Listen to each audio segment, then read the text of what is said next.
10% ethanol.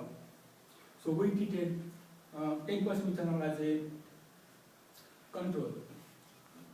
And then fluridone and paclobutazole solutions were sprayed on 3 subsequent days following 24 days after anthesis, which was just before cool temperature shock induction was carried out. Then samples from individual treated non-induced and induced plants were harvested at maturity, and the alpha amylase activity was measured by megaderm assay using whole grains. So these are the results. Similar to earlier experiment, the inhibitor treatments are shown on the x-axis, whereas the alpha amylase activity is shown on the y-axis. As we can see in the graph, for under untreated conditions, cool temperature shock significantly increased PMA. For fluridone treatment, fluridone, which is ABA biosynthesis inhibitor, significantly increased PMA under both non-induced and induced conditions compared to untreated non-induced conditions. However, this effect was not significant compared to untreated induced conditions, and the reason behind the effect was not significant under induced conditions was not clear.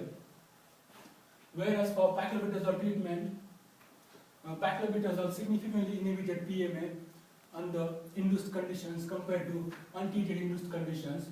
However, the effect under non-induced conditions was not significant compared to untreated non-induced conditions. And this was because untreated induced grains had significantly higher alpha amylase for paclobutazole to inhibit under induced conditions compared to untreated non-induced conditions. And that was the reason why paclobutazole significantly inhibited PMA under induced conditions. So these are some points which I mentioned on the last slide.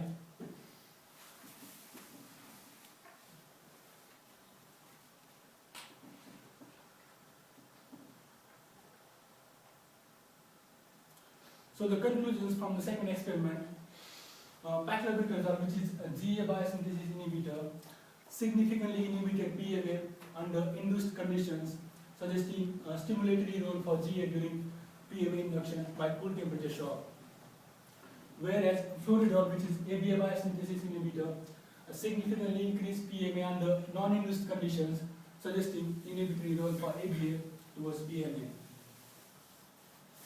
So the general conclusions from these 2 experiments, it appeared that the GA response of the grain is a major factor during PMA induction, whereas the ABA response of the grain seems to be of less importance.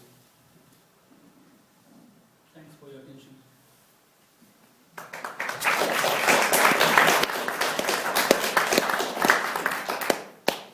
Time for a couple of quick questions. Has anybody got any questions for KK? One thing, KK, is it was just thinking about the practical application of this. How would you see this being applied in practice? What you've discovered? Well, the next stage will be to produce, because this result shows that the induced plants have higher GA sensitivity if you apply them to the cool temperature shock. So if we develop a new PMA inducible variety which is GA hyposensitive, and to see what is the effect of cool temperature shock on those varieties, and if those varieties which are PMA inducible but GA hyposensitive will produce low PMA, then that will be the next stage forward. Produce, look for the markers that can be used in wheat breeding program to reduce the problem of PMA induction. How high do you think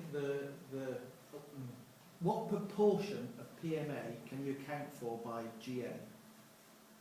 So you're saying GA is involved in the control, and then you're saying you want to look for markers for GA, GA hypersensitivity. How much of the variability do you think you could account For the markers?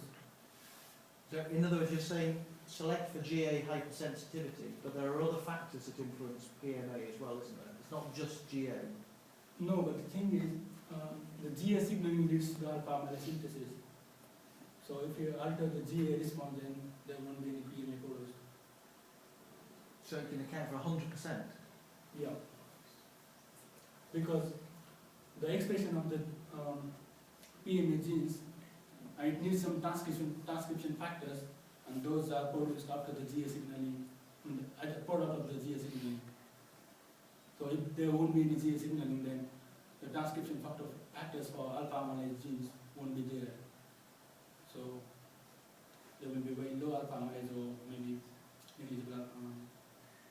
But you started off where you're talking about GA biosynthesis, that'd be within the grain, Yeah. and GA transport, so that'd be, where's that coming from?